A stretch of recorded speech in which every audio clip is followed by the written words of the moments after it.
台独当局遭到黑社会的敲诈勒索，是哪个黑老大有如此胆略呢？各位网友大家好，欢迎来到包明说。据台湾联合报网站报道台湾当局这两天正在遭遇黑社会的敲诈。前来敲诈的黑帮不是别人，正是被民进党当局视为最大保护伞的美国政府。根据报道呢，台湾原定从美国采购100套鱼叉导弹的岸对舰版本，因为缺钱呢，台湾就提出来先买32套，然后视情再买剩下的68套。但是美国方面强硬的表示必须一次买齐，台军呢只好重新向立法会申请866亿新台币的预算，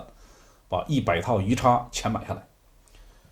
台军还对民众解释说，鱼叉系统好用又强大，希望民众不要批评。但是有专家揭露说台军一开始就不想买，因为鱼叉早就过时了。美国方面就不依不饶，美国国家安全会议印太事务协调总监甚至在5、6月间直接找到台湾当局的高层，要求立刻采购，全数交钱。在国际军火贸易当中，确实存在着高端装备卖方市场的情况。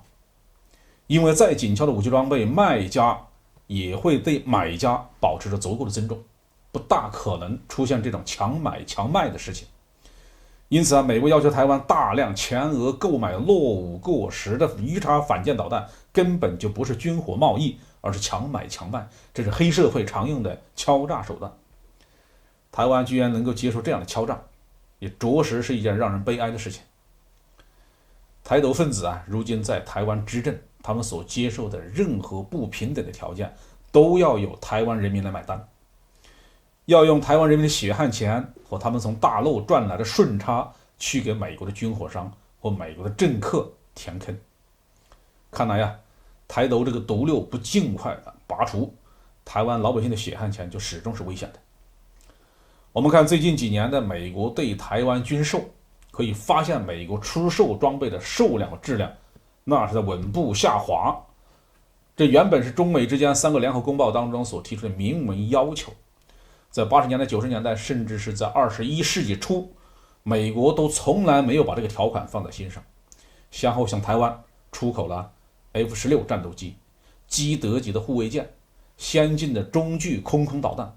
铺路爪雷达、爱国者导弹等等先进装备，给中国大陆和海峡两岸的安全造成了严重的威胁。但是差不多在2010年前后吧，美国方面向台湾提供的武器装备质量那就是开始下滑了。最新批次的 F-16V 战斗机虽然经过了一定的改装，但是总体技术水平还是停留在上世纪80、90年代的水平。本年度美国还强行推销 M109A6 自行火炮给台湾，这种笨重庞大的自行火炮根本就不适合台湾地形，也达不到大陆的目标。至于这次美国强卖的鱼叉导弹，即使按照料敌从宽到极限的评价，也就是20年前的技术水准而已。美国自己早就放弃这个型号了，开始装备海军打击导弹和远程反舰导弹了。美国手里并不是没有更先进、更远程的型号。比如说在战斗机这个问题上，美国正在积极推销的 F-35系列的战斗机，不但参与合作的几个国家都开始接货，甚至连阿拉伯联合酋长国这样的外围国家都成了美国推销的对象。然而美国从来就没有考虑过向台湾提供 F-35，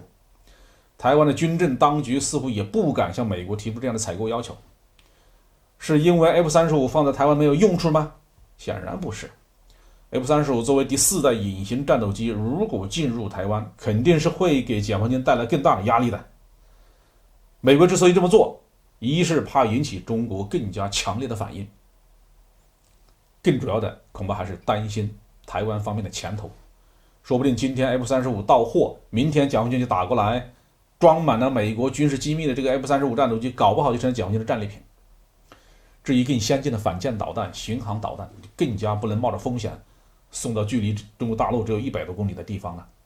即使没有高端军售来引发中国大陆立刻启动台海战争，台湾回归祖国也已经进入了倒计时。不仅仅中国人民对这一点有充分的信心，现在看来，美国方面也对此是深信不疑了。